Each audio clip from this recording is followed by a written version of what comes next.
नमस्कार दोस्तों, टिकोड एग्जाम में आप सभी का स्वागत है। आज की क्लास में हम लोग डिस्कस करेंगे मॉक टेस्ट जो कि आपके यूपीपीसीएस प्रीलिम्स और आरओ एआरओ दोनों परीक्षाओं के लिए बहुत ही महत्वपूर्ण है। तो चलिए आज की क्लास को स्टार्ट करते हैं मेरे साथ ऐश्वर्या सिंह के साथ। अगर आज की क्लास में आपको किसी भी तरीके का डाउट होता है तो आप मुझसे पूछ सकते हैं कमेंट बॉक्स में। तो आज की क्लास को अब हम स्टार्ट करेंगे, लेकिन उसके पहले थोड़ा सा समय मैं आपको लूंगी और आपको फाउंडेशन कोर्स के बारे में बताना चाहूंगी। टिकोड एग्जाम आप लोगों के लिए फाउंडेशन कोर्स लेकर आया है जिसमें कि एंटायर सिलेबस को कवर किया गया है थ्रू वीडियो लेक्चर्स। यहाँ पर आपको नोट्स पीडीएफ के फॉर्मेट में प्रोवाइड की गई है, आपको टेस्ट सीरीज प्रोवाइड की गई है जहाँ पर आप अपने परफॉर्मेंस को इवेलुएट कर सकते हैं। और अगर आपको किसी भी तरीके का डाउट होता है तो आप टेलीग्राम ग्रुप पे डिस्कस भी कर सकते हैं। इस कोर्स से रिलेटेड कोई भी इंफॉर्मेशन चाहिए तो नीचे व्हाट्सएप नंबर दिया गया है क्लास, यहाँ पर आप कांटेक्ट कर सकते हैं। टिकोड एग्जाम आप लोगों के लिए समान हिंदी की पुस्तक भी लेकर आया है जो कि आप घर बैठे ऑर्डर कर सकते हैं फ्लिपकार्ट या फिर अमेजोन से, या फिर अगर आप चाहें तो इसको अपने नियरेस्ट बुक स्टोर पे जाकर खरीद भी सकते हैं। परीक्षा की दृष्टि से महत्वपूर्ण पुस्तक है, एक बार इसका अध्ययन आप लोग जरूर करें। इससे रिलेटेड कोई भी इंफॉर्मेशन चाहिए व्हाट्सएप नंबर पर कॉन्टैक्ट करिए। चलिए आज की क्लास का पहला प्रश्न देखते हैं। हिमालय की रचना समांतर वलय श्रेणियों से हुई है जिसमें से प्राचीनतम श्रेणी है। आपको बताना है ओल्डेस्ट रेंज कौन सी है। शिवालिक श्रेणी, निम्न हिमालय श्रेणी, बृहद हिमालय श्रेणी और धौलाधर श्रेणी। तो ABCD में से सही उत्तर क्या होगा बताइए क्लास। यहाँ पर आपका सही उत्तर क्या होगा? यहाँ पर जो आपका सही उत्तर है वो है सबसे ओल्डेस्ट रेंज जो है वो है बृहद हिमालय श्रेणी, ठीक है, ग्रेट हिमालयन रेंज। सी आपका सही उत्तर है। अब यहाँ पर क्लास में आपको एक कोड बताऊंगी, याद रखिएगा। गो याद रखिएगा, MM और याद रखना SP, ठीक है, गो MM SP। जब हम बात करते हैं ग्रेट हिमालयन रेंज की, बृहद हिमालयन रेंज की, ठीक है,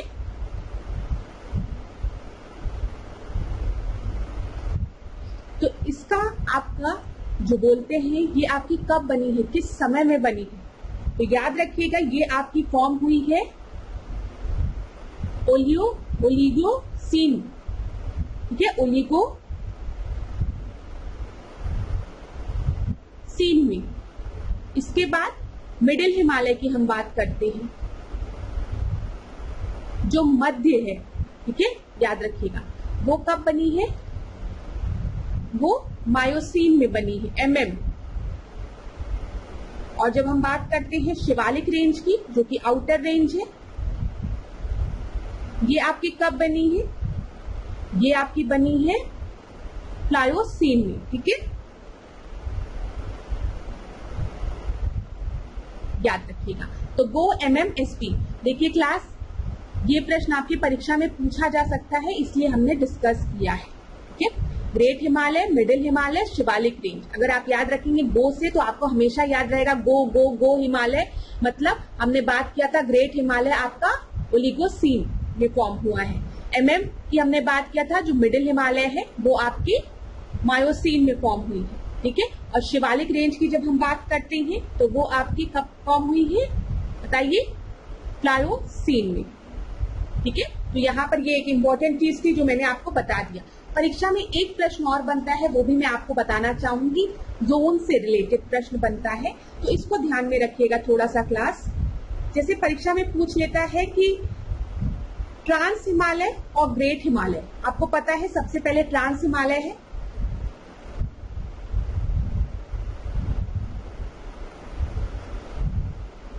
ठीक है, ट्रांस हिमालय के बाद ग्रेट हिमालय रेंज आती है। यहाँ पे मैं GH लिख देती हूँ, ठीक है। ग्रेट हिमालय के बाद आपका मिडिल हिमालय आ गया, MH में लिख रही हूँ, मैं शॉर्ट फॉर्म में लिख रही हूँ ताकि समय बचे। फिर उसके बाद हम शिवालिक रेंज की बात करते हैं, ठीक है। और शिवालिक रेंज के बाद जो कि हिमालय की आउटर रेंज है, इसके बाद प्लेन स्टार्ट हो जाता है, जमीन स्टार्ट हो जाती है। तो यहाँ पर प्रश्न बनता है कि ट्रांस हिमालय और ग्रेट हिमालय के बीच का ये जो जोन होता है उसको हम क्या कहते हैं, तो इसको आप याद रखिएगा, इसको हम सचर जोन कहते हैं। परीक्षा में बन सकता है प्रश्न, SUTUR, ठीक है, सचर जोन, याद रखिएगा। इसके बाद जब हम बात करते हैं ग्रेट हिमालय और मिडिल हिमालय के बीच में, तो ये आपका मेन सेंट्रल थ्रस्ट कहलाता है। परीक्षा में इसी तरीके से बनेगा, इसलिए मैं आपको बता रही हूँ। यहाँ पर इंग्लिश हिंदी आप लोग मत परेशान होइएगा, ठीक है। यहाँ पर देखिए, आपको पता है कि जैसे ट्रांस हिमालय रेंज है, ट्रांस हिमालय के बाद ग्रेट हिमालय रेंज है, ग्रेट हिमालय के बाद आपका मिडिल हिमालय स्टार्ट होता है, फिर शिवालिक रेंज होने के बाद प्लेन आता है। तो यही मैं आपको बोल रही हूँ, ट्रांस हिमालय और ग्रेट हिमालय के बीच का जो जोन है उसको हम क्या कहते हैं, उसको हम सचर जोन कहते हैं। इसी तरीके से ग्रेट हिमालय और मिडिल हिमालय के बीच का जो जोन होता है उसको हम MCT कहते हैं, मेन सेंट्रल थ्रस्ट कहते हैं। और मिडिल हिमालय और शिवालिक रेंज के बीच का जो आपका जोन होता है उसको हम क्या कहते हैं, मेन बाउंड्री फॉल्ट कहते हैं या फिर मेन बाउंड्री थ्रस्ट कहते हैं। इसको एज इट इज अपनी नोटबुक में बना लीजिएगा, ठीक है। फिर इसके बाद अगर हम देखें, यहाँ पे शिवालिक रेंज जो कि आउटर रेंज है और प्लेन के बीच में जो आपका फॉल्ट होता है उसको हम क्या कहते हैं, इसको हम कहते हैं हिमालयन फ्रंट फॉल। तो ये भी आप याद रखिएगा जो मैंने आपको बताया है। अगर आप समय लेना चाहें और इसको नोट डाउन करना चाहें तो आप नोट डाउन भी कर सकते हैं, ठीक है। याद रखिएगा क्लास, जो मैंने आपको बताया है ये सब चीजें बहुत इंपॉर्टेंट है, आपके परीक्षा में पूछ लेती है। यहाँ पर बस आपको कुछ पॉइंट अपने दिमाग में रखना है। जो शिवालिक है, शिवालिक रेंज है, वो हिमालय की आउटर मोस्ट रेंज है, ठीक है। और वो सदर्न मोस्ट है, आपको पता है सबसे साउथ में है, सदर्न मोस्ट है, और सबसे क्या है, लेटेस्ट रेंज है, सबसे नई रेंज जो बनी है वो शिवालिक रेंज है, ये याद रखिएगा। चलिए आगे बढ़ते हैं अब हम लोग। दूसरे प्रश्न को हम देखते हैं। यहाँ पर सूची 1 को सूची 2 के साथ सुमेलित करना है। अगर किसी भी स्टूडेंट को पहले वाले प्रश्न में हिंदी इंग्लिश में कोई दिक्कत हो रही है तो आप मुझे कमेंट बॉक्स में बताइएगा, हम नेक्स्ट क्लास में उसको फिर से डिस्कस कर लेंगे। देखिए क्लास, मैं अपनी तरफ से कोशिश करती हूँ कि एक्सप्लेनेशन मैं बहुत ही सिंपल रखूं, लेकिन अगर बाई चांस कहीं पर भी आपको दिक्कत होती है कि मैम नहीं समझ में आया, तो आप आराम से कमेंट बॉक्स में मुझे बता दिया करिए कि मैम इस प्रश्न का ये एक्सप्लेनेशन हमें नहीं समझ में आया। लेकिन मैं पूरा प्रयास करती हूँ कि हिंदी वाले स्टूडेंट को भी समझ में आए और इंग्लिश वाले स्टूडेंट्स को भी समझ में आए। यहाँ पर मैंने आपको इसलिए इस तरीके से बताया है क्योंकि परीक्षा में ऐसे ही पूछेगा, ठीक है। देखिए अब आपका ओलिगोसीन को ओलिगोसीन ही लिखा रहेगा, ठीक है। मायोसीन को मायोसीन ही लिखा रहेगा। इसी वजह से मैंने आपको बताया है। यहाँ पे ट्रिक भी बन गया था, गो MM SP, ठीक है। SP आप सभी को बनना है, ठीक है। MM याद रखिएगा, गो भी याद रहेगा, ठीक है। यहाँ पर जो जोन मैंने आपको थ्रस्ट फॉल्ट के बारे में बताया है, इसको भी इसी तरीके से याद रखिएगा, परीक्षा में पूछा जाता है। दूसरे प्रश्न को हम डिस्कस कर रहे थे, तो अब इसी प्रश्न को हम डिस्कस करते हैं। यहाँ पर तेल शोधन शालाएं दी गई है, ऑयल रिफाइनरीज दी गई है और आपको राज दिया गया है। तो बताइए नूना माटी कहाँ पर है? कहीं पे नूना मती दिया रहता है, कहीं कहीं नूना माटी भी दिया रहता है। कोयली दिया है, मंगलौर दिया है और पानीपत दिया है। तो पानीपत तो आप सभी को पता है कि कहाँ पर है, बताइए। हरियाणा में है, तो डी का सेकंड 2 जगह है, ठीक है। मंगलौर की बात करेंगे तो मंगलौर भी आपको पता होगा कि कहाँ पर है, कर्नाटक में है, तो यहाँ पर सी का 4th हो गया, सी का 4th। कोयली की बात करेंगे तो कोयली ये गुजरात में है और नूना माटी जो है वो असम में है। तो यहाँ पर आपका सही उत्तर क्या होगा, जल्दी से बताइए। डी आपका सही उत्तर होगा, ठीक है। अब यहाँ पर देखिए क्लास, ये एक इम्पोर्टेंट प्रश्न है जो कि कई परीक्षाओं में रिपीट हुआ है, खाली UPPCS और RO नहीं, और भी जो परीक्षाएं होती है उसमें ये प्रश्न बन जाता है। भारत में सबसे पुराना तेल शोधन कारखाना कौन सा है? तो बताइए कौन सा है। दिग्बोई है, हल्दिया है, कोयली है या फिर नूनमती है, ठीक है। तो यहाँ पर देखिए नूनमती अभी हमने डिस्कस किया, नूनमती कहाँ पर है, असम में है। कोयली कहाँ पर है, गुजरात में है, बड़ौदा में। हल्दिया की बात हम करेंगे, हल्दिया कहाँ पर है, कलकत्ता में है। दिग्बोई कहाँ पर है, असम में है। तो याद कर लीजिएगा। अब यहाँ पर पूछा गया है इनमें से सबसे पुराना तेल शोधन कारखाना कौन सा है, तो बताइए 1 2 3 4 में सही उत्तर क्या होगा। वेरी गुड, आप में से बहुत से स्टूडेंट ने सही आंसर दिया होगा, दिग्बोई, ठीक है। पहला आपका सही उत्तर है। यहाँ पर देख लीजिए, दिग्बोई तेल शोधन कारखाने की स्थापना 11 दिसंबर 1901 को दिग्बोई में असम ऑयल कंपनी लिमिटेड द्वारा की गई थी। यह एशिया के सबसे पुराना और सबसे बड़ा परिचालित तेल शोधन कारखाना है। क्लियर हो गया। अगले प्रश्न पे पढ़ते हैं। क्लास अब हम लोग देखते हैं थर्ड प्रश्न को। थर्ड प्रश्न देखिए, यहाँ पर आपको क्या करना है, सुमेलित करना है। तो सुमेलित करिए। पाणिनि दिया है, फिर वात्स्यायन दिया है, फिर उसके बाद आपको दिया चाणक्य और फिर कल्हड़ दिया है। तो आपको बताना है सही उत्तर क्या है यहाँ पर। अगर आप चाहें तो वीडियो को पॉज करके अपना समय ले सकते हैं। मैं आपको यहाँ पर उत्तर बताने जा रही हूँ। मुझे यहाँ पर जो सबसे आसान ऑप्शन दिख रहा है वो है चाणक्य। चाणक्य की हम बात करते हैं तो ये किसके समय में प्रधानमंत्री थी, तो चंद्रगुप्त मौर्य के समय में। इनको हम किस नाम से और जानते हैं, विष्णुगुप्त के नाम से। और इन्होंने क्या लिखा है, अर्थशास्त्र लिखा है। तो सी का फोर्थ आपका होगा, ठीक है। तो यहाँ पर सी का फोर्थ तो एक ही दिया है, तो ए आपका सही होगा। जब हम बात करते हैं पाणिनि की, तो इन्होंने क्या लिखा है, इन्होंने बताइए, इन्होंने लिखा है अष्टाध्यायी, ठीक है। वात्स्यायन की बात करते हैं तो काम सूत्र, ठीक है। और कल्हड़ की जब हम बात करते हैं तो इन्होंने क्या लिखा है, राज तरंगिणी। तो यहाँ पर आपका डी का सेकंड हो गया। और आपको पता है राज तरंगिणी की जब हम बात करते हैं, इसमें कश्मीर के इतिहास के बारे में लिखा है, ठीक है। इतनी चीजें क्लियर हो गई क्लास। तो यहाँ पर आपका सही उत्तर क्या होगा, थर्ड का ए आपका सही उत्तर है। फोर्थ प्रश्न को अब हम देखते हैं। कल्याणकारी राज्य की संकल्पना का समावेश भारत के संविधान में है। तो कहाँ पर बोला गया है, वेलफेयर स्टेट के बारे में बताइए। राज्य के नीति निर्देशक तत्वों में, डायरेक्टिव प्रिंसिपल में, चौथी अनुसूची में, मौलिक अधिकारों में, या फिर मौलिक कर्तव्यों में। तो वेलफेयर स्टेट की जब हम बात करते हैं तो इसकी अवधारणा कहाँ पर दी गई है, बताइए। कॉन्सेप्ट ये कहाँ पर दिया गया है, ये आपका डीपीएसपी में दिया गया है, ठीक है। तो ए आपका सही उत्तर होगा। और आपको पता है जब भी हम डीपीएसपी की बात करते हैं तो ये किस पार्ट में है, ये आपका पार्ट 4 में है। आर्टिकल की बात करेंगे तो आर्टिकल 36 से 51 तक डीपीएसपी है। यहाँ पर हम किसकी बात करते हैं, कल्याणकारी राज्य की संकल्पना की बात करते हैं, वेलफेयर स्टेट के कॉन्सेप्ट की बात करते हैं। ये आपका सही उत्तर है। यहाँ पर कुछ इंपॉर्टेंट चीजों को हम देख लेते हैं, जैसे परीक्षा में अभी हमने डिस्कस किया, कल्याणकारी राज्य की संकल्पना का समावेश भारत के संविधान में राज्य के नीति निर्देशक तत्वों में है, ठीक है, डीपीएसपी में है।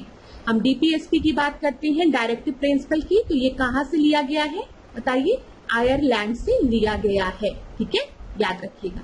अच्छा, फंडामेंटल राइट और डीपीएसपी की जब हम बात करते हैं क्लास, आपको पता है अगर फंडामेंटल राइट का वॉल्यूशन हो रहा है, ठीक है, अगर कहीं से आपके फंडामेंटल राइट का वॉल्यूशन हो रहा है, आपको लग रहा है कि आपके फंडामेंटल राइट के अगेंस्ट कुछ हो रहा है, तो आप सुप्रीम कोर्ट और हाई कोर्ट में जा सकते हैं, ठीक है, ये चीज आपको पता है। तो लेकिन जब हम डीपीएसपी की बात करते हैं तो यहाँ पर ये इन्फोर्सेबल नहीं होता है, ठीक है, ये चीज याद रखिएगा। फंडामेंटल राइट आपका इन्फोर्सेबल हो सकता है, ठीक है, और इनके हनन में सीधे आप सुप्रीम कोर्ट, हाई कोर्ट जा सकते हैं। तो नीति निर्देशक सिद्धांत जो है वो वाद योग्य नहीं है। भारत के संविधान के अनुसार देश के शासन के लिए आधारभूत है राज्य के नीति निर्देशक तत्व। समान कार्य के लिए समान वेतन भारत के संविधान में सुनिश्चित किया गया है। कहाँ पर, equal pay for equal work की बात कहाँ पर की गई है, ठीक है, बताइए। इक्वल पे की बात कहाँ की गई, समान वेतन की बात कहाँ की गई है, डीपीएसपी में, राज्य के नीति निर्देशक तत्वों में, ठीक है। भारत में पंचायती राज प्रणाली की व्यवस्था की बात कहाँ की गई है, तो ये भी डीपीएसपी में की गई है। आपको पता है जो आर्टिकल 40 है उसमें हमने ग्राम पंचायत के संगठन की बात, ग्राम पंचायत को संगठित करने की बात की है, ठीक है, ऑर्गेनाइजेशन, ठीक है, टू ऑर्गेनाइज ग्राम पंचायत, ये बात की, ठीक है। फिर उसके बाद भारत के संविधान के अंतर्गत ग्राम पंचायत के गठन की बात, वही जो मैं संगठित करने की बात कर रही हूँ, वही गठन की बात कहाँ की गई है, डीपीएसपी में की गई है। अब कुछ इंपॉर्टेंट डीपीएसपी जो कि आपकी परीक्षा में कई बार पूछे गए हैं उसको हम लोग देख लेते हैं। अभी हमने देखा ग्राम पंचायतों की गठन की बात हमने किसमें की है, आर्टिकल 40 में की है, 40वें अनुच्छेद में की है। इसी तरीके से 41 इंपॉर्टेंट है, आपकी परीक्षा में कई बार पूछा गया है। कुछ दिशाओं में काम, शिक्षा और लोक सहायता पाने का अधिकार, ठीक है। 44 की बात करेंगे तो यहाँ पे हम यूसीसी की बात करते हैं, यूनिफॉर्म सिविल कोड। 48 की हम बात करेंगे तो यहाँ पर हम एग्रीकल्चर एंड एनिमल हस्बेंड्री की बात करते हैं, कृषि एवं पशुपालन का गठन। फिर 51 की जब हम बात करेंगे तो यहाँ पर हम इंटरनेशनल पीस एंड सिक्योरिटी की बात करते हैं, अंतर्राष्ट्रीय शांति और सुरक्षा की। अब परीक्षा में पूछ लेता है कि अंतर्राष्ट्रीय शांति और सुरक्षा की बात हम कहाँ पर करते हैं, तो याद रखिएगा नीति निर्देशक तत्वों में, DPSP में, ठीक है, आर्टिकल 51 में। 41 अभी हमने देखा काम, शिक्षा, लोक सहायता पाने का अधिकार। 43A में हम बात करेंगे तो यहाँ पर हम किसकी बात करते हैं, उद्योगों के प्रबंध में कर्मकारों के भाग लेने का अधिकार। और 48A जो कि इम्पोर्टेंट है, यहाँ पर हम पर्यावरण संरक्षण की बात करते हैं। तो यहाँ पर जितने भी अनुच्छेद मैंने आपको बताए हैं राष्ट्रीय नीति निर्देशक तत्व से रिलेटेड है और ये सारे आपकी परीक्षा में पूछे गए हैं, तो इनको जरूर याद कर लीजिएगा। अगला हम देखते हैं 5वां प्रश्न।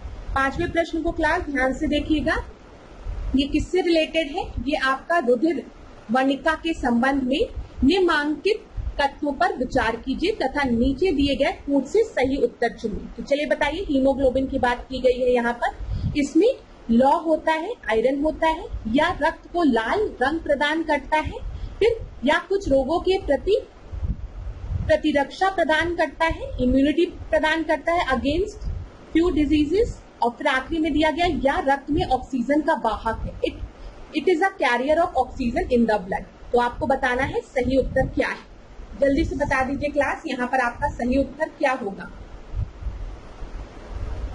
यहाँ पर अगर हम पहला देखें तो इसमें लौ होता है, आपको पता है हीमोग्लोबिन में हम लोग कहते हैं ना आयरन की कमी है, हीमोग्लोबिन नहीं है, खून नहीं है, आयरन की कमी है, ठीक है। चुकंदर खाओ और क्या खाओ, अनार खाओ, ये सब खाओ, हीमोग्लोबिन बढ़ाओ, तो आयरन का इंटेक बढ़ाओ बॉडी में। तो यस, दिस इज राइट, इसमें लौ होता है, ठीक है। दूसरा आपको दिया गया या रक्त को लाल रंग प्रदान करता है, ये भी आपका बिल्कुल सही है, ठीक है, ये रेड कलर प्रोवाइड करता है। या कुछ रोगों के प्रति प्रतिरक्षा प्रदान करता है। देखिए क्लास, जब हम आरबीसी की बात करते हैं, ठीक है, रेड ब्लड सेल की, तो उसमें आपका हीमोग्लोबिन होता है, ठीक है। डब्ल्यूबीसी जो है व्हाइट ब्लड सेल, ये इम्यूनिटी प्रोवाइड करता है, ठीक है, ना कि ये। तो थर्ड आपका गलत हो गया। फोर्थ देखें, या रक्त में ऑक्सीजन वाहक है, ये भी सही है। तो यहाँ पर आपका सही उत्तर क्या हो जाएगा, जल्दी से बताइए। 1, 2, 4, 1, 2, 4 आपका सही उत्तर है, ठीक है। तो सी आपका सही उत्तर है। अब यहाँ पर क्लास में आपसे थोड़ा सा और चीजें डिस्कस करूंगी। देखिए, जब भी हम बात करते हैं ब्लड की, हम ब्लड की बात कर रहे हैं, तो आपको पता है ब्लड में प्लाज्मा होता है, ठीक है, और यहाँ पर जो इसका सेलुलर पार्ट होता है, ये आपका मिलकर बना होता है आरबीसी से, डब्ल्यूबीसी से और किस चीज से, प्लेटलेट से। जब डेंगू होता है तो लोग क्या कहते हैं, प्लेटलेट्स कम हो गया है, प्लेटलेट्स की कमी हो गई है ना, प्लेटलेट्स कम हो गया, प्लेटलेट्स की कमी हो गई है बोला जाता है, ठीक है, ये चीज याद रखिएगा। अच्छा, यहाँ पर हम देख लें आरबीसी के बारे में अगर, तो आरबीसी जो है वो प्रोड्यूस कहाँ होती है। वैसे मैंने कई टेस्ट में आपसे डिस्कस भी किया है। आरबीसी को हम एथ्रोसाइट कहते हैं, याद रखिएगा, एथ्रोसाइट्स कहते हैं। आरबीसी प्रोड्यूस कहाँ होती है, बोन मैरो में, बोन मैरो में, ठीक है, ये चीज याद रखिएगा। अगर हम एवरेज लाइफ स्पैन देखें आरबीसी का, तो ये 120 डेज का होता है, ठीक है। और इसका डिस्ट्रक्शन कहाँ होता है, आरबीसी का डिस्ट्रक्शन खत्म कहाँ पर होती है ये, तो याद रखिएगा स्प्लीन में और लिवर में। जो स्प्लीन है इसको हम क्या कहते हैं, ग्रेवयार्ड ऑफ आरबीसी, ठीक है, यहाँ पर आपका आरबीसी खत्म होती है, उनका नष्ट होती है, ये चीज याद रखिएगा। जब हम बात करते हैं आरबीसी की, तो यहाँ पर आरबीसी में आपका एक पिगमेंट होता है, आयरन कंटेनिंग पिगमेंट, जिसको कि हम किस नाम से जानते हैं, हीमोग्लोबिन। तो हीमोग्लोबिन में आपका आयरन प्रेजेंट होता है, ये आयरन कंटेनिंग पिगमेंट होता है, ठीक है, जो कि इसको रेड कलर इम्पार्ट करता है, इसी की वजह से रेड कलर आरबीसी का होता है। और साथ ही साथ ये पिगमेंट क्या करता है, ऑक्सीजन कैरी करता है, ठीक है, ये ऑक्सीजन कैरिंग पिगमेंट होता है, ठीक है, ये ऑक्सीजन को ट्रांसपोर्ट करता है from the lung to other tissues. तो ये चीज याद रखिएगा आरबीसी के बारे में। ऐसे ही जब हम डब्ल्यूबीसी की बात करते हैं तो इसको हम क्या कहते हैं, ल्यूकोसाइट कहते हैं। ठीक है, और बताइए, यहाँ पे अगर हम बात करेंगे इसके लाइफ स्पैन की, तो ये 10 से 20 दिन कहीं पे दिया रहता है। मतलब जो डब्ल्यूबीसी है वो 10 से 20 दिन ही अगर फॉर्म होता है, फिर डिस्ट्रक्शन होता है, फिर फॉर्म होता है, 10 से 20 दिन वाला समय होता है। कहीं कहीं आपको एवरेज 13 डेज भी दिया रहता है, याद रखिएगा। चलिए, इतनी चीजें क्लियर हो गई, बस थोड़ा सा आपसे डिस्कस करना था। ये याद रखिएगा कि जो डब्ल्यूबीसी है ना, ये क्या करता है, इम्यूनिटी प्रोवाइड करता है। ठीक है, ये चीज आप याद रखिएगा। तो इतनी चीजें क्लियर हो गई क्लास। चलिए अब आगे बढ़ते हैं। थोड़ा सा मैंने आपको रिवीजन कराया। 6 प्रश्न पे हम डिस्कस करते हैं। देखिए, जो टेस्ट है यहाँ पर हमको आपको रिवाइज भी कराना है चीजें, साथ ही साथ नंबर ऑफ क्वेश्चंस भी कवर करनी है, तो टाइम मैनेजमेंट भी देखते हुए चलना है। 6वें प्रश्न को हम देखते हैं। भारत में बहुराष्ट्रीय कंपनियों को प्रोत्साहन देना, बढ़ावा देना क्या है? प्राइवेटाइजेशन पॉलिसी है, ग्लोबलाइजेशन पॉलिसी है, या फिर लिबरलाइजेशन पॉलिसी है? बताइए। जब हम बात करते हैं मल्टीनेशनल कंपनीज को प्रमोट करने की, तो ये एलपीजी तीनों का फीचर है ना, लिबरलाइजेशन, प्राइवेटाइजेशन, ग्लोबलाइजेशन। तो यहाँ पर सही उत्तर क्या हो जाएगा? डी हो जाएगा। ठीक है, निजीकरण, वैश्वीकरण और उदारीकरण, चीजों को लिबरल बनाना। ठीक है, प्राइवेटाइज करना, ग्लोबलाइजेशन। 7 प्रश्न को देखते हैं। उत्तर प्रदेश में कालिंजर का किला स्थित है, तो कालिंजर का किला उत्तर प्रदेश में कहाँ पर स्थित है? बताइए। बांदा में, बनारस में, मिर्जापुर में, या फिर आगरा में? तो कालिंजर का किला जो है वो बांदा में है, ये आपका सही उत्तर है। ठीक है, चुनार का किला कहाँ पर है? सुना होगा आपने चुनार के किले के बारे में, बताइए। वो मिर्जापुर जनपद में है। ठीक है, अगला हम देखते हैं 8वां प्रश्न। अगर आप चाहें तो वीडियो को पॉज करके प्रश्न को आराम से पढ़ सकते हैं। आइंस्टीन द्वारा सापेक्षता का सिद्धांत प्रतिपादित किया गया था। थियरी ऑफ रिलेटिविटी की बात की गई। ठीक है, दूसरा है डॉक्टर होमी जहांगीर भाभा द्वारा नवीन सापेक्षता का सिद्धांत प्रतिपादित किया गया था, या इन्होंने इसको प्रतिपादित किया था, पूछा गया। इसमें से आपको सत्य कथन बताना है।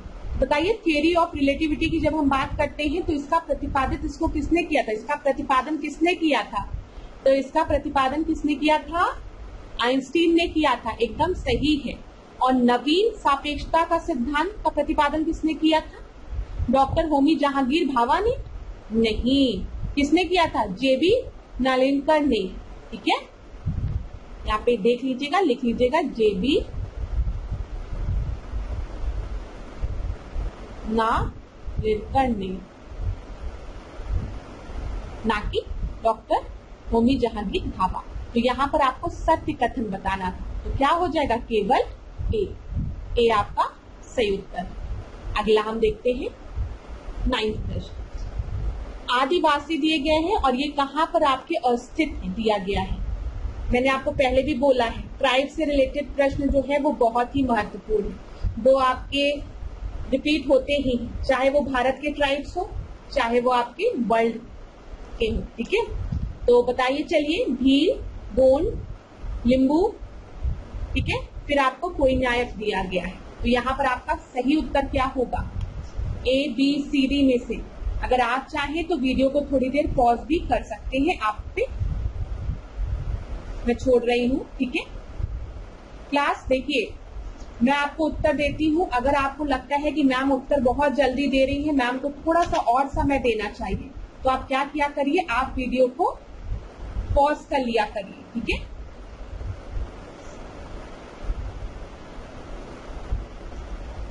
तो ए, बी, सी, डी में से आपका सही उत्तर क्या हो जाएगा?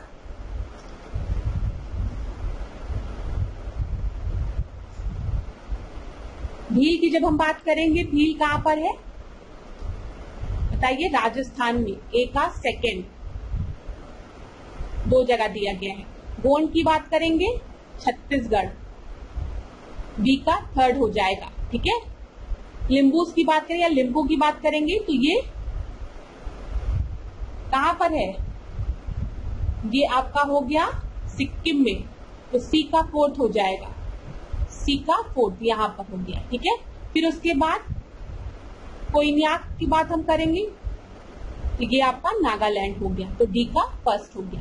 सही उत्तर क्या हो गया, ए आपका सही उत्तर हो गया। ठीक है, क्लास यहाँ पे याद रखिएगा, यहाँ पर और भी ट्राइब्स आप जरूर पढ़िएगा क्योंकि परीक्षा में पूछ लिया जाता है, इसलिए इम्पोर्टेंट है। अब हम लोग आगे बढ़ते हैं अगले प्रश्न। 10वें प्रश्न को देखिए, यहाँ पर क्या पूछा गया है, यहाँ पर भी आपका जनजाति पूछी गई है और क्या बोला गया है बताइए, और देश के नाम दिए गए हैं। तो चलिए बता दीजिए जल्दी से। एस्किमो दिया गया है, मसाई दिया गया है, वद्दू दिया गया है और बुशमैन दिया गया है। तो बुशमैन कहां पर, बताइए जल्दी से। एबीसीडी में से सही उत्तर क्या होगा। एस्किमो जनजाति की हम बात करेंगे तो ये कहां पे, ठंडा जहां पर है, तो कनाडा साइड में। ए का थर्ड एक ही जगह दिया गया है, तो अब तो आंसर मिल गया। बोत्सवाना की बात करेंगे तो बोत्सवाना में कौन सी जनजाति इसमें है बताइए। बुशमैन कहां पर है, कालाहारी में रेंज में, और कालाहारी रेंज की हम बात करेंगे तो बोत्सवाना, नाम्बिया, दक्षिण अफ्रीका में कालाहारी डेजर्ट मिलता है ना, तो उधर की तरफ आपको ये बुशमैन, बोत्सवाना, तो डी का फर्स्ट। तो यहाँ पे आपका सही उत्तर सी है। मसाई की हम बात करेंगे तो मसाई केनिया में। ठीक है, वद्दू की बात हम करेंगे तो ये आपका सऊदी अरब में, तो सी आपका सही उत्तर है।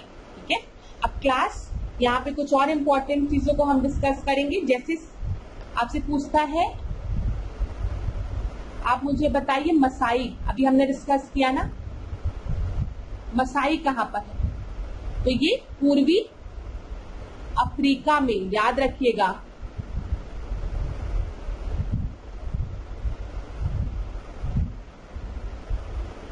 पूर्वी अफ्रीका में। ठीक है, इसी तरीके से हम बात करेंगे किर्गिज।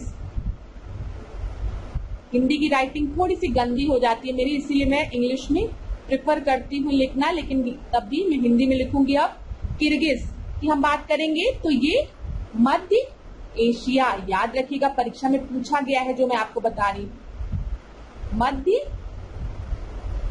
एशिया।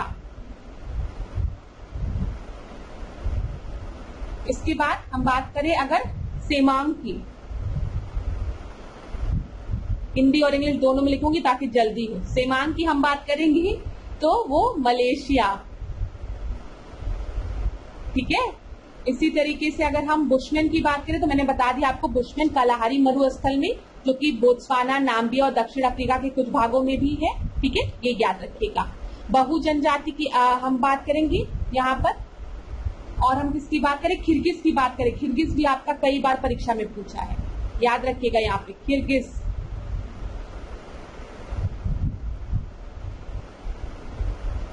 तो ये आपका कहां पर है, किर्गिज, मध्य एशिया में। ठीक है, अभी मुझे इतना ही याद आ रहा है, लेकिन कई जनजाति जो है वर्ल्ड की वो आपकी परीक्षा में पूछी जाती है, उसको पढ़ जरूर लीजिएगा आप लोग, मैंने जैसे आपको बता दिया। ठीक है, अच्छा भारत के कंटेक्स्ट में मैंने आपसे डिस्कस किया था, आप याद रखिएगा, टोडा, टी से टोडा, टी से तमिलनाडु।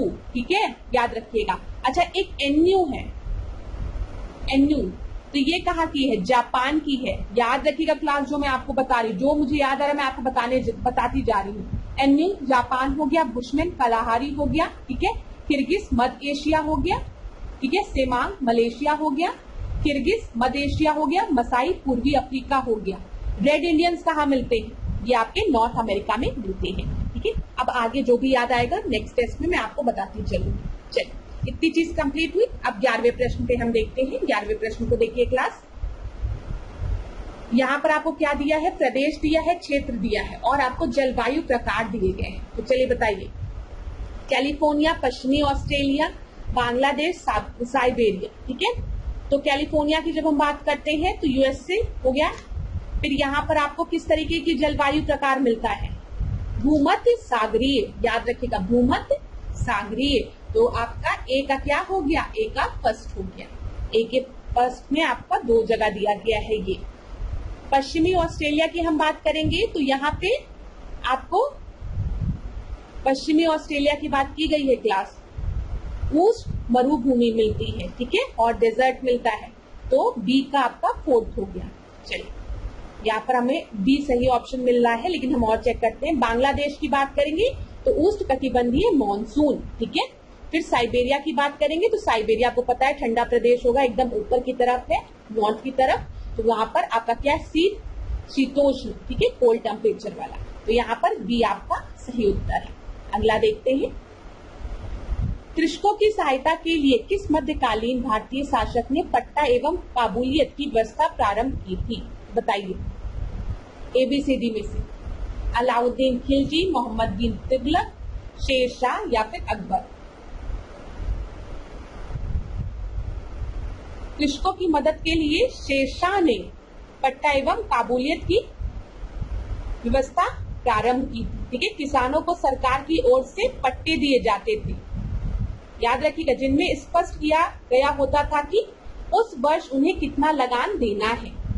और जो किसान थे, किसान काबूलियत पत्र के द्वारा उन्हें स्वीकार करते थे। तो समझ में आ गया पट्टा और काबूलियत क्या है। पट्टा जो था वो सरकार द्वारा किसानों को दिया जाता था, उसमें लिखा रहता था कि कितना उन्हें लगान देना है, और किसान जो थे वो काबूलियत पत्र उन्हें देते थे, जिसका की मतलब क्या था, वो कबूल कर रहे, वो स्वीकार कर रहे। तो ये आपका शेरशाह के समय में था। तो सी आपका सही उत्तर है। अगला हम देखेंगे 13वां प्रश्न। कौन सी महत्वपूर्ण घटना जलियांवाला बाग नरसंहार के तुरंत पूर्व घटी थी, ठीक है, बिफोर की बात की गई है। तो बताइए, असहयोग आंदोलन, रॉलेट एक्ट का बनना, सांप्रदायिक अबॉर्ड या फिर साइमन कमीशन का भारत आना। तो बहुत ही आसान है क्लास, आपको पता होना चाहिए कि 1919 की जब हम बात करते हैं तो यहाँ पर एक कानून आया था, एक एक्ट आया था जिसको कि हम रॉलेट एक्ट कहते हैं, ठीक है, याद रखिएगा 1919 में। और रॉलेट एक्ट जो था उसमें क्या था, बिना वकील बिना दलील वाला ना, बिना वकील बिना दलील वाला कानून, जिसमें कि आप किसी को भी, अगर कोई भी आपको लगता है कि भाई ये क्रांतिकारी हो सकता है, भले वो क्रांतिकारी हो चाहे ना हो, आप उसका कॉलर पकड़ेंगे, उसको जेल में बंद कर देंगे। वो बेचारा सफाई भी नहीं दे पाएगा, कुछ नहीं बोल पाएगा, तो वकील भी नहीं कर सकता है, दलील भी नहीं पेश कर सकता है, ठीक है, ये याद रखिएगा। तो यहाँ पर रॉलेट एक्ट का बनना, तो रॉलेट एक्ट 1919 में लागू किया गया था, और जिसके विरोध में गांधी जी ने 6 अप्रैल 1919 को देशव्यापी हड़ताल का आयोजन कराया था, 6 अप्रैल को। और 13 अप्रैल को कौन सा नरसंहार हुआ था, जलियांवाला बाग, ठीक है, ये चीज याद रखिएगा। उसके बाद आपका असहयोग आंदोलन आता है 1920 में। सांप्रदायिक अवार्ड की बात करेंगे तो ये आपका सेकेंड राउंड टेबल कॉन्फ्रेंस के बाद होता है, sorry second round table conference में सांप्रदायिक अवार्ड की बात करते हैं, कम्युनल अवार्ड की 1932 हो गया। और साइमन कमीशन का भारत में आगमन 1928 का समय है। यहाँ पर सही उत्तर क्या हो गया, बी हो गया, ठीक है। चलिए 14 प्रश्न देखते हैं। संविधान के किस अनुच्छेद के अंतर्गत धन विधेयक को परिभाषित किया गया है। तो यहाँ पर बताइए मनी बिल को कहाँ पर परिभाषित किया गया है, 109, 110, 111 या फिर बी और सी दोनों में। तो यहाँ पर आपको सही उत्तर देना है। परिभाषा की बात की गई है, परिभाषित किसमें किया गया है। देखिए 109 की अगर हम बात करेंगे तो इसमें धन विधेयक के संबंध में विशेष प्रक्रिया दी गई है। 110 में धन विधेयक को परिभाषित किया गया है, ठीक है, तो याद रखिएगा। तो यहाँ पर आपका सही उत्तर क्या है, यहाँ पर आपका सही उत्तर बी है। और 111 की बात करेंगे तो प्रेसिडेंट आपको पता है एसेट देता है, अनुमति देता है, जो तो उसकी बात करते हैं। चलिए इतना हो गया, बी आपका सही उत्तर है। 15 प्रश्न को अब हम देखेंगे। सूची 1 को सूची 2 के साथ सुमेलित करना है।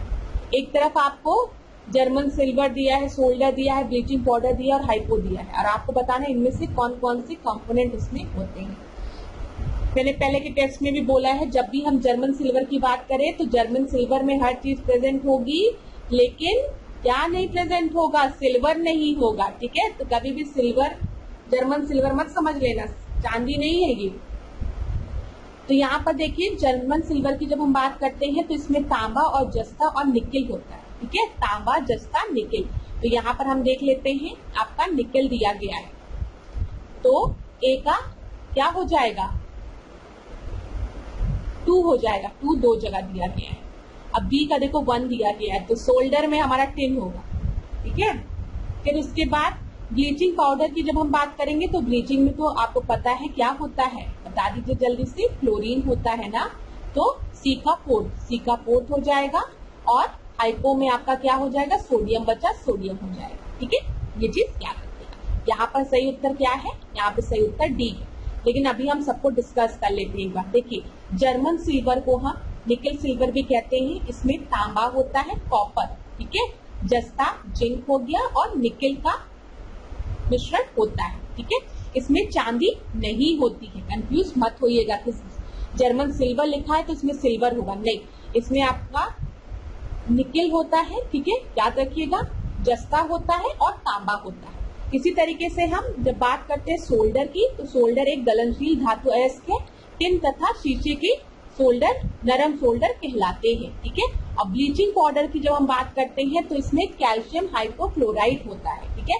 ब्लीच के लिए हम क्लोरीन का यूज करते हैं ना, तो वही ब्लीचिंग पाउडर में आपका कैल्शियम हाइपोक्लोराइड होता है, ठीक है, तो क्लोरीन इसमें प्रेजेंट होता है। और सोडियम थायोसल्फेट की हम बात करेंगे तो इसको हम किस नाम से जानते हैं, हाइपो, ठीक है, ये याद रखिएगा।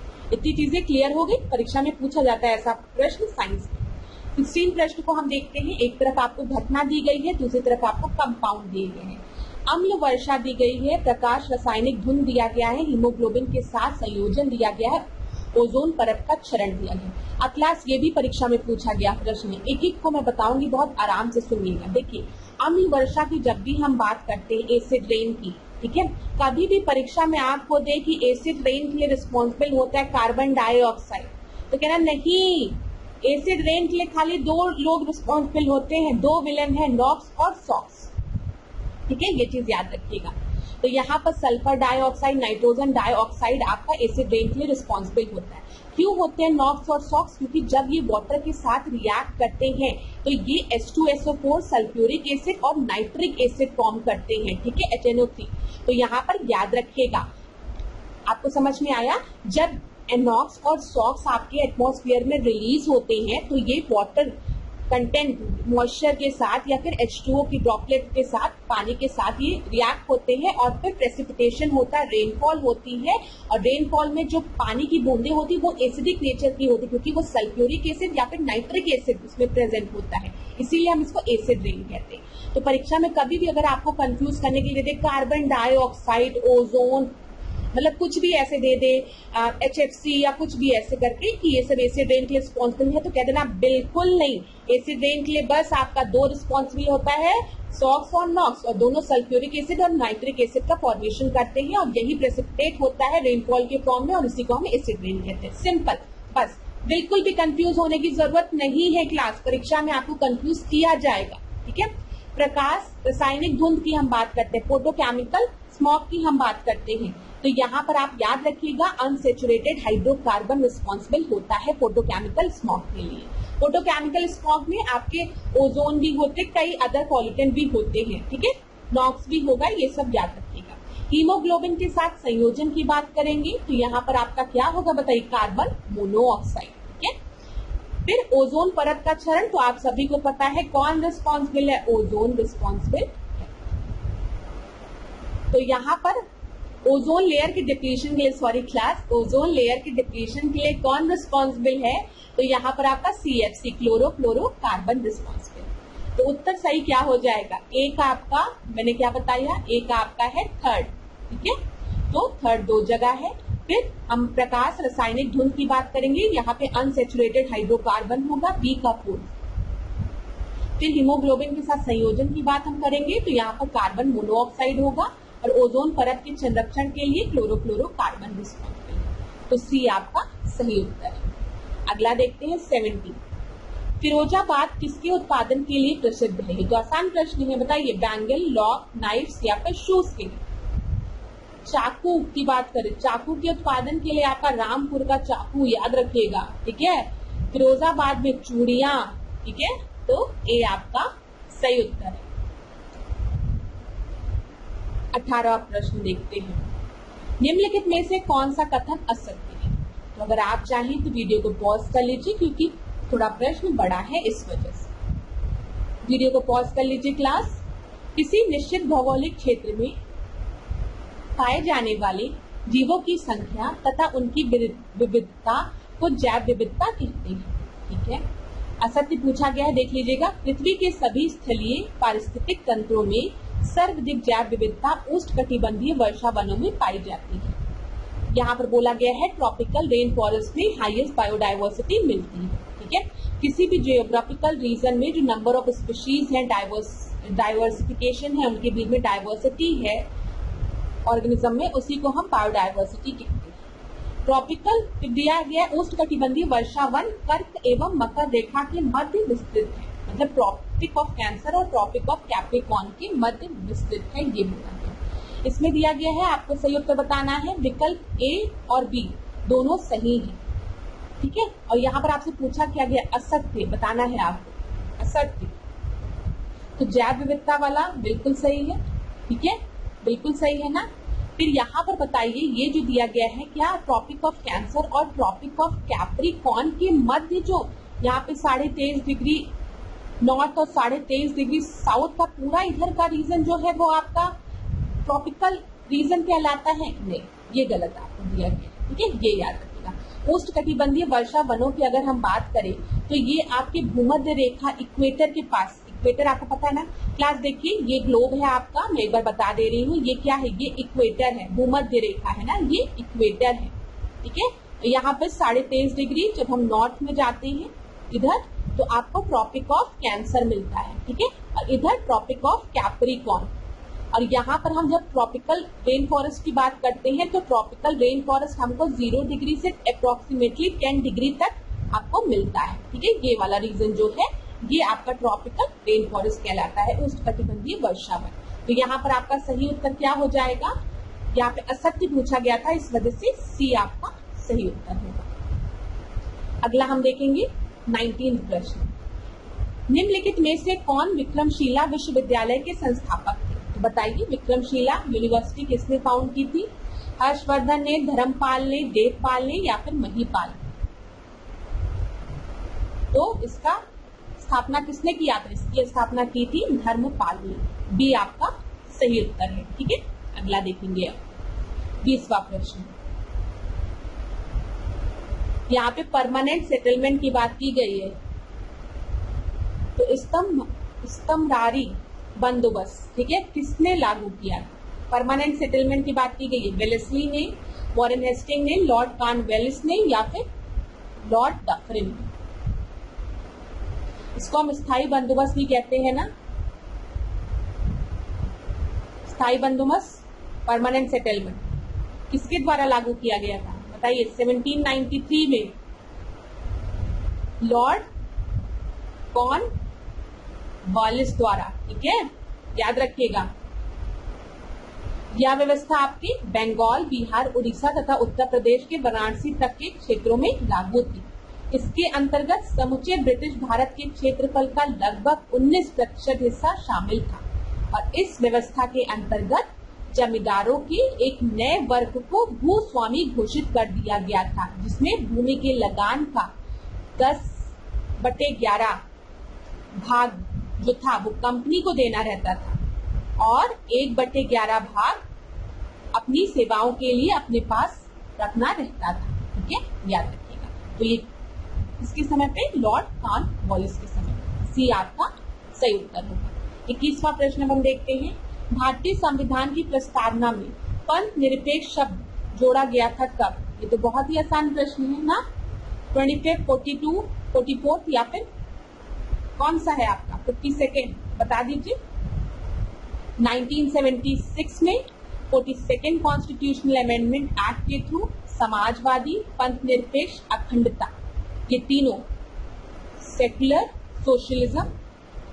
सोशलिस्ट और आपकी अखंडता की बात की गई, इंटेग्रिटी की बात की गई। यहाँ पर आपका सही उत्तर क्या हो जाएगा बताइए? 42, बी आपका सही उत्तर है। अगला देखते हैं 22वां प्रश्न। डीपीटी वैक्सीन के बारे में बोला गया है। तो डीपीटी वैक्सीन किस बीमारी से रिलेटेड है बताइए? डिप्थीरिया, काली खांसी या फिर टिटनेस, पोलियो, डिप्थीरिया, तपेदिक, मतलब आपका क्या हो गया? पोलियो, डिप्थीरिया, ट्यूबरकुलोसिस, फिर टिटनेस, तपेदिक, पोलियो, तपेदिक, टाइफॉइड, पोलियो। ABCD में से सही उत्तर क्या होगा? समय ले लीजिए क्लास थोड़ा सा। यहाँ पर आपका सही उत्तर जो है वो है A, ठीक है, डीपीटी, डिप्थीरिया, वुपिंग और टिटनेस। ए आपका सही उत्तर।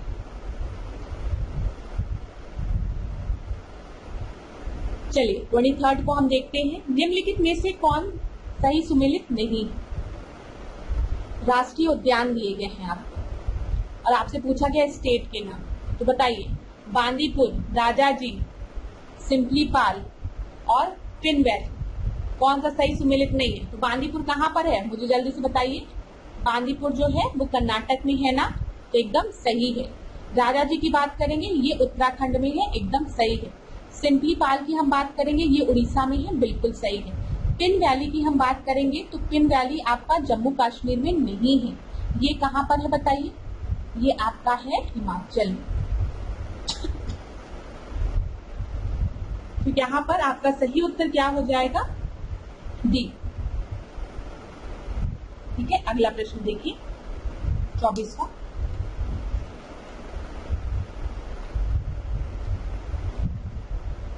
भारत में सीमांत जोत का आकार है 5 हेक्टेयर से अधिक, 2 हेक्टेयर से 4 हेक्टेयर के मध्य, 1 हेक्टेयर से 2 हेक्टेयर या फिर 1 हेक्टेयर से कम। मार्जिनल लैंड होल्डिंग की बात की गई है सीमांत जोत,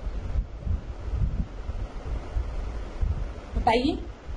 तो वो 1 हेक्टेयर से कम होता है, ठीक है। डी आपका सही उत्तर। यहाँ पे हम व्याख्या पढ़ लेते हैं। कृषि संगणना 2015 से 16 के अनुसार भारत में सीमांत जोत मार्जिनल लैंड होल्डिंग का आकार 1 हेक्टेयर से कम है, ठीक है।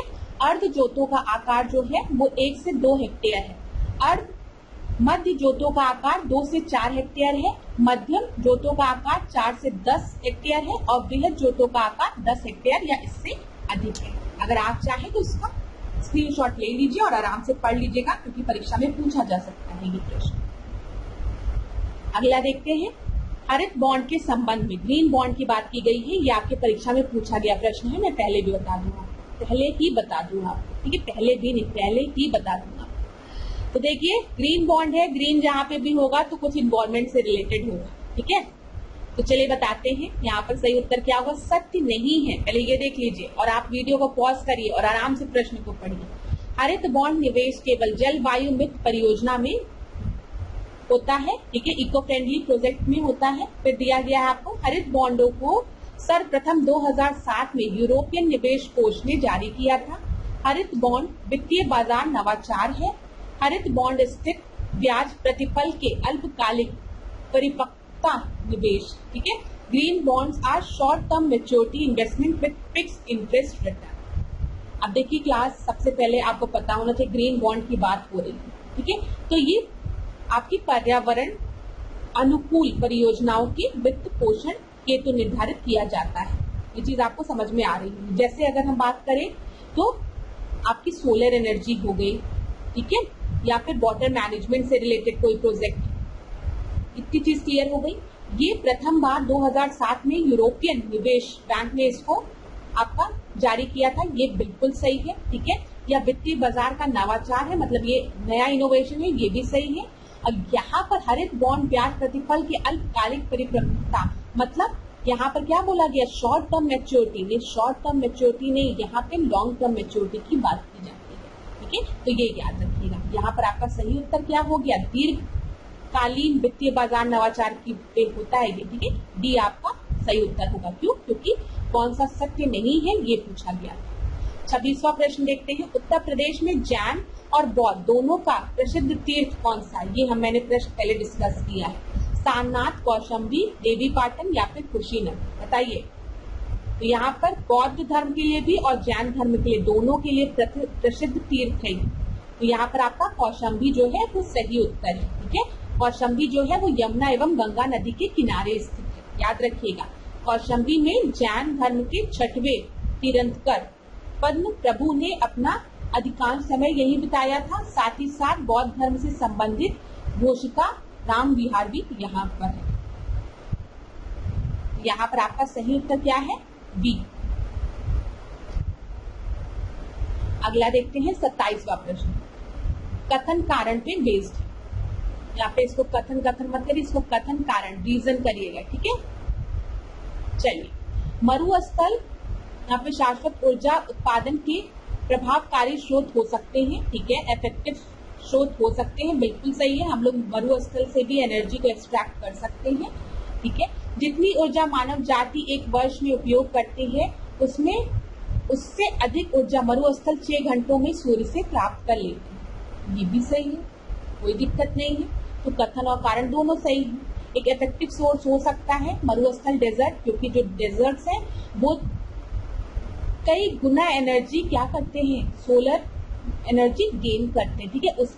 उससे अधिक ऊर्जा मरुस्थल 6 घंटों में सूर्य से प्राप्त कर सकते हैं, जितना कि मानव जाति एक वर्ष में उपयोग करती है।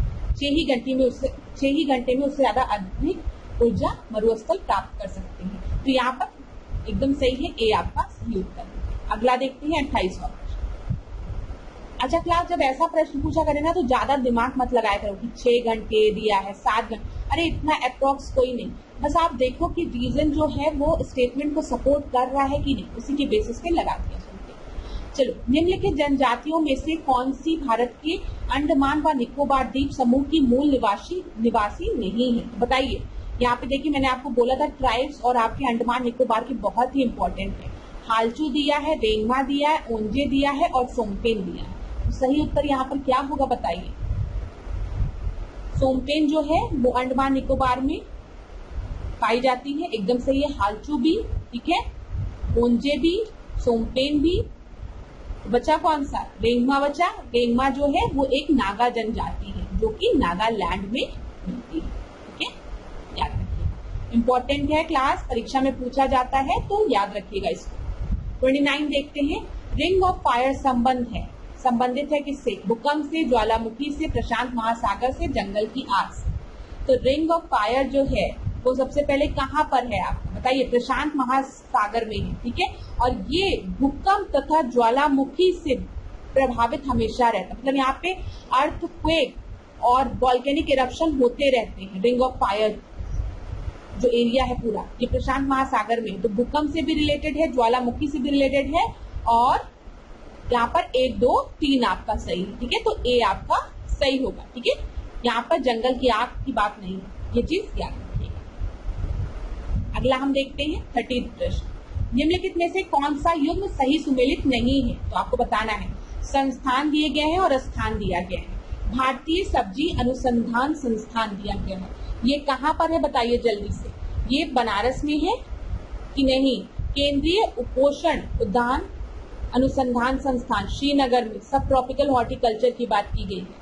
भारतीय गन्ना अनुसंधान संस्थान लखनऊ दिया गया है। भारतीय दलहन अनुसंधान संस्थान कानपुर दिया गया है। चलिए देखते हैं सब एक एक। Indian institute of vegetable research, एक बार परीक्षा में ऐसे दे दिया गया था IIBR करके, तो ये कहाँ पर है? ये बनारस में है, बिल्कुल सही, ठीक है।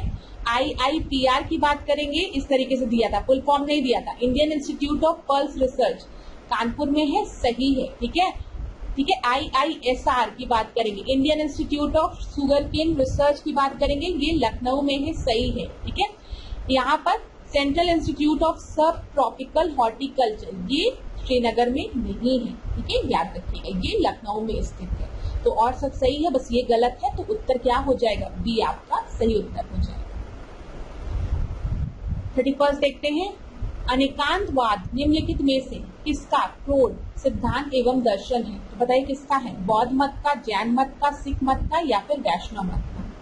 अनेकांतवाद की बात की गई है, तो ये आपका जैन मत से रिलेटेड है, जैनिज्म से रिलेटेड है, तो बी आपका सही उत्तर होगा। अगला देखते हैं 32। चलिए यहाँ पर आपको वाइसरॉय और गवर्नर जनरल के नाम दिए गए हैं और सामने आपको बताना है किसके समय पे क्या हुआ है। Lord Dalhousie, William Bentinck, Lord Ripon Curzon. चलिए देखते हैं लॉर्ड कर्जन की बात करें हम तो लॉर्ड कर्जन के समय पे 1905 में क्या हुआ है, बंगाल का विभाजन हुआ है, सबको पता है ना। तो 1905 में बंगाल का विभाजन होता है लॉर्ड कर्जन के समय में। पोर्ट का सी 2 जगह दिया गया है, ठीक है। लॉर्ड रिपन की अगर हम बात करेंगे तो इनको हम किस लिए याद करते हैं बताइए, लोकल सेल्फ गवर्नमेंट के लिए बात करते हैं। तो थर्ड का बी एक जगह दिया गया है, ठीक है। विलियम बेंटिक की अगर हम बात करें तो बेंटिक की बात हम किस लिए करते हैं, सती प्रथा के निषेध के लिए, ठीक है, सती प्रथा को खत्म करने के लिए। और इनका सहयोग, इन्होंने किसको सहयोग दिया था, राजा राम मोहन रॉय को, ठीक है। तो यहाँ पर ए का सेकंड हो गया और डेलहाउसी बचा तो डॉक्ट्राइन ऑफ लैप्स, ठीक है। तो यहाँ पर आपका क्या सही उत्तर हो गया, ए आपका सही उत्तर हो गया। यहाँ पर देख लेते हैं, देखिए डॉक्ट्राइन ऑफ लैप्स की हम बात करें, डेलहाउसी के समय में आया था। विलियम बेंटिक ने 1829 में 17वें, ये भी पूछता है किस नियम में, 17वें नियम द्वारा सती प्रथा को अंत किया था। लॉर्ड रिपन के कार्यकाल का सबसे महत्वपूर्ण कार्य स्थानीय स्वशासन मतलब लोकल सेल्फ गवर्नमेंट पर सरकारी प्रस्ताव था। बंगाल का विभाजन 1905 में कर्जन के समय में हुआ, आपको बता दिया गया सारा। 33rd प्रश्न देखते हैं, संविधान की 11वीं अनुसूची में निम्नलिखित में से किससे संबंधित है, निम्नलिखित में से किससे संबंधित है वो बताइए। 11वीं अनुसूची की बात की गई है, नगर पालिका से, पंचायती राज से, केंद्र राज संबंध से या फिर भ्रष्टाचार विवरण से। 11वीं बताइए, तो 11वीं जो है वो संबंधित है पंचायती राज से। 11th शेड्यूल, ठीक है, 11th शेड्यूल हमारा 73rd कॉन्स्टिट्यूशनल अमेंडमेंट एक्ट के थ्रू जोड़ा गया 1992 में, ठीक है। आपको पता है इसमें कितने सब्जेक्ट्स हैं, इसमें 29 सब्जेक्ट्स हैं, ये याद रखिएगा। 12वीं अनुसूची की हम बात करेंगे तो ये आपका नगर पालिका से, म्युनिसिपैलिटी से रिलेटेड है और ये 74th कॉन्स्टिट्यूशनल अमेंडमेंट एक्ट के थ्रू जोड़ा गया। अगला हम देखते हैं 34th प्रश्न, भारत में उच्चतम न्यायालय का उद्घाटन किस तिथि में हुआ था, तो बता दीजिए जल्दी से। 27 जनवरी 1950, 28, 29, 29, 30, बताइए। 1950, 1950। सबसे पहले अगर मैं पूछूं कि सुप्रीम कोर्ट का किस आर्टिकल में बोला गया है, तो अनुच्छेद 124, ठीक है। और डेट क्या है, उद्घाटन कब हुआ है, उद्घाटन 28 जनवरी 1950 में, बी आपका सही उत्तर है। देख लेते हैं, भारत में उच्चतम न्यायालय का उद्घाटन 28 जनवरी 1950 को हुआ था, जबकि इसकी स्थापना भारतीय संविधान के अनुच्छेद 124 के तहत 26 जनवरी 1950 को हुई, ठीक है। उद्घाटन 28 को किया गया था और स्थापना 26 को। चलिए अगला और आखिरी प्रश्न हम आज के सेशन का देखते हैं। निम्न पर विचार कीजिए, यह मानव शरीर की दूसरी सबसे बड़ी ग्रंथि है, इसका रस एक विशेष प्रकार की कोशिकाओं से स्रावित होता है तथा क्षारीय होता है। इसके रस को पूर्ण पाचक रस कहा जाता है। तो यहाँ पर किसकी बात की गई है, जल्दी से बताइए, बताइए। अच्छा, लार्जेस्ट ग्लैंड कौन सा होता है ये बताइए। यहाँ पे बोला गया है ना, इसका रस एक विशेष प्रकार की कोशिकाओं से स्रावित होता तथा क्षारीय होता है, या मानव शरीर की दूसरी सबसे बड़ी ग्रंथि है, दूसरी है। और सबसे बड़ी ग्रंथि कौन सी है, लिवर, पता है ना। यकृत मानव शरीर की सबसे बड़ी ग्रंथि होती है, ठीक है। अग्नाशय की जब हम बात करते हैं तो वो आपकी सेकेंड लार्जेस्ट होती है, दूसरी सबसे बड़ी ग्रंथि होती है, ठीक है। अग्नाशय पेनक्रियाटिक जूस आपका सिक्रीट होता है, जो कि एल्कलाइन नेचर का होता है, क्षारीय होता है, और इसके रस को हम पूर्ण पाचक रस भी कहते हैं। सही उत्तर क्या हो जाएगा, सी आपका सही उत्तर हो जाएगा। तो चलिए क्लास, आज का टेस्ट हमने कंप्लीट कर लिया 35 प्रश्नों को।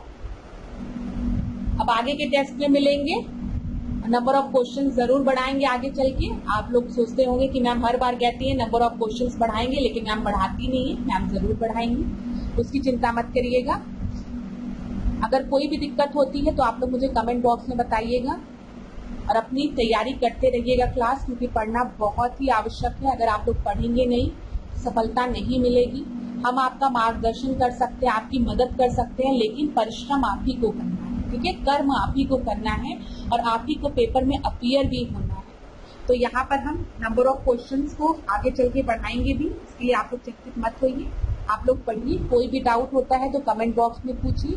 किसी भी प्रश्न में अगर एक्सप्लेनेशन में आपको दिक्कत लगती है तब भी आप कमेंट बॉक्स में मुझे बता सकते हैं कि मैम इस प्रश्न का मुझे एक्सप्लेनेशन नहीं समझ में आया, आप मुझे बताइए। वैसे मैं पूरा प्रयास करती हूँ अपनी तरफ से कि हिंदी और इंग्लिश दोनों माध्यम के स्टूडेंट्स को क्लास समझ में आए, लेकिन उसके बाद भी अगर कहीं पर भी थोड़ी बहुत भूल हो जाती है तो आप लोग मुझे कमेंट बॉक्स में बताइएगा। नेक्स्ट क्लास में हम लोग उसको डिस्कस करेंगे। आशा करती हूँ ये मॉक टेस्ट की सीरीज आप लोगों के लिए यूजफुल हो, ठीक है, और आप लोग यहाँ पे गेन ही कर रहे हो चीजों को, आपका रिवीजन अच्छे से हो जाता हो। अब नेक्स्ट क्लास में हम लोग मिलेंगे नए प्रश्नों के साथ, कुछ पास्ट ईयर्स के क्वेश्चंस को भी जरूर डिस्कस करेंगे ताकि आपको आइडिया लगे कि किस तरीके के प्रश्न आपके परीक्षा में बन सकते हैं, और नए प्रश्नों को तो हम डिस्कस करते ही हैं। तो धन्यवाद क्लास, इसी तरीके से मेरे साथ ऐश्वर्या सिंह के साथ डिकोड एग्जाम के साथ बने रहिए।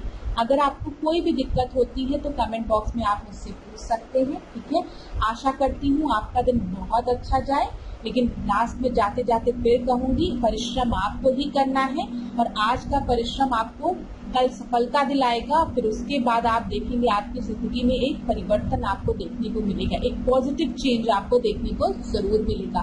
तो आज मेहनत कर लीजिए, कुछ दिनों की बात है, आलस छोड़िए, थोड़ा सा कुछ चीजों का परित्याग करिए, उसको छोड़ दीजिए। अभी जैसे बाहर जाना, बहुत दोस्तों से बात करना या कुछ भी, कुछ चीजों को तो इग्नोर करना पड़ेगा आपको, क्योंकि जो आपका टारगेट है रोज का कि आज मुझे इतना पढ़ना है, तो उतना आपको पढ़ना आवश्यक भी है, तो उसको अपने टारगेट को कंप्लीट करिए और बार बार चीजों को रिवाइज करिए। अगर आपने एक बार पढ़ भी लिया है तो ये मत सोचिए कि एक बार कंप्लीट हो गया तो कोर्स कंप्लीट हो गया, नहीं, आपके पास समय है तो उसको आप दोहराइए, उसको रिवाइज करिए, उससे रिलेटेड प्रश्नों को लगाइए, पास्ट ईयर्स के क्वेश्चंस को लगाइए, और अगर प्रीलिम्स खूब अच्छे से तैयार हो गया है तो फिर मेंस की तैयारी पर लगिए। लेकिन अपने समय को मत बर्बाद करिए, ये समय लौटकर फिर कभी नहीं आता है, ठीक है। तो आशा करती हूँ आप लोग खूब अच्छे से पढ़ रहे हो और खूब स्वस्थ रहिए, आपका दिन खूब अच्छा जाए क्लास। धन्यवाद। इसी तरीके से मेरे साथ ऐश्वर्या सिंह के साथ डिकोड एग्जाम के साथ बने।